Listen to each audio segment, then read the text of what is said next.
दोस्तों, आशा करता हूं कि आप सभी लोग अच्छे होंगे और जो हमने टिश्यू की जर्नी को स्टार्ट किया है उसमें आज आगे बढ़ते हुए हम जो कल के दो इपिथेलियम टिश्यू के टाइप बचे हैं उसके बारे में पढ़ेंगे। पहला ये जो टाइप है उसको बोलते हैं सिलिएटेड क्यूबॉइडल इपिथेलियम और जो दूसरा टाइप है वो क्यूबॉइडल टिश्यू का जो क्यूबॉइडल इपिथेलियम टिश्यू है उसी का मॉडिफाइड फॉर्म है जिसको हम बोलते हैं ग्लैंडुलर इपिथेलियम टिश्यू। तो सबसे पहले हम जानेंगे सिलिएटेड कॉलमनर एपिथेलियम टिश्यू के बारे में। देखिए, जब कॉलमनर एपिथेलियम टिश्यू में ये हेयर लाइक प्रोजेक्शन ग्रो हो जाने लग जाते हैं जिसको हम बोलते हैं सिलाई, तो इसी को बोलते हैं सिलिएटेड कॉलमनर एपिथेलियम टिश्यू। ये तो इसके स्ट्रक्चर की बात हो गई। अगर इसकी लोकेशन की बात करें कि ये पाया कहाँ जाता है, तो हमारा जो विंड पाइप होता है, जिसको हम बोलते हैं रेस्पिरेटरी ट्रैक्ट। क्या बोलते हैं?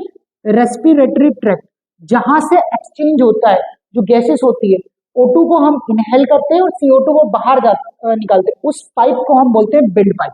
और ये जो इस विंड पाइप है, ये जो हमारा विंड पाइप है उसकी जो ये इनर लाइनिंग है, ऐसी ये जो इनर लाइनिंग होती है वहां पे पाया जाता है आपका सिलिएटेड कॉलमनर एपिथेलियम टिश्यू।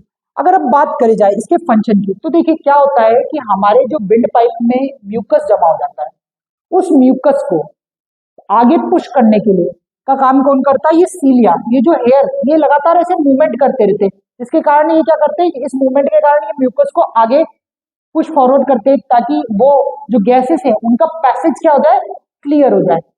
ये आपने एक जगह और देखी जाएगी, जो हमारी इंटेस्टाइन होती है, स्मॉल इंटेस्टाइन, उसमें विलाए होती है, वो भी क्या होती है, ऐसे हेयर लाइक प्रोजेक्शन होते हैं। लेकिन यहाँ पे ये क्या करते हैं, ये सरफेस एरिया को इंक्रीज करते हैं। क्या करते हैं? सरफेस एरिया को इंक्रीज कर देते हैं। लेकिन यहाँ पे इसका काम क्या कहता है, ये मूवमेंट करता रहता है, ये जो हेयर लाइक स्ट्रक्चर है वो मूवमेंट करते रहते हैं और म्यूकस को फॉरवर्ड पुश करते हैं ताकि वो पैसेज क्लियर हो जाए गैसेस के लिए। अब दूसरा हमारा जो टिश्यू है वो है ग्लैंडुलर एपिथेलियम टिश्यू।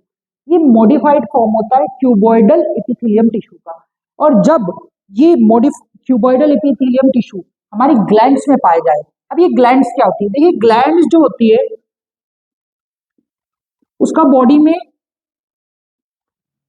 सिक्रेशन का काम करता है, सिक्रेशन का काम होता है और ये सिक्रेट करती है दो चीजें। पहली चीज ये सिक्रेट करती है हार्मोन्स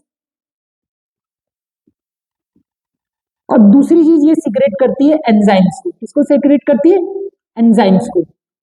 अगर हम बात करें तो तीन टाइप की ग्लैंड होती है, एक एंडोक्राइन ग्लैंड, एक्सोक्राइन ग्लैंड और एक मिक्स ग्लैंड।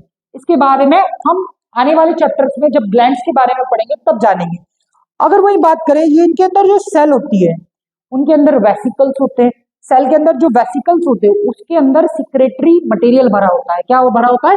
सिक्रेटरी मटेरियल, जिसको वो ड्यूरिंग सिक्रेशन करता है, जिसका क्या करता है, वो सिक्रेशन करता है। अगर इसकी लोकेशन की बात की जाए तो हमारी जो स्किन होती है उसकी इनर लाइनिंग में, उसके इनर पार्ट में, इनर लेयर में पाई जाती है क्या? Glandular epithelium tissue. Inner layer of the skin में पाई जाती है ग्लैंडुलर एपिथेलियम टिश्यू।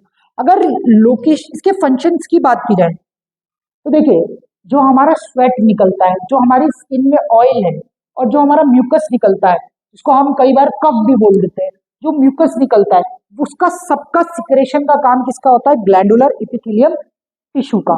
तो आई होप आपको जो बचे हुए टाइप से एपिथेलियम टिश्यू के उसके बारे में पता चला होगा। अब आने वाले वीडियो में हम कनेक्टिव टिश्यू, मस्कुलर टिश्यू और नर्वस टिश्यू के बारे में जानेंगे। तब तक के लिए please like the video and subscribe the channel. Thank you very much.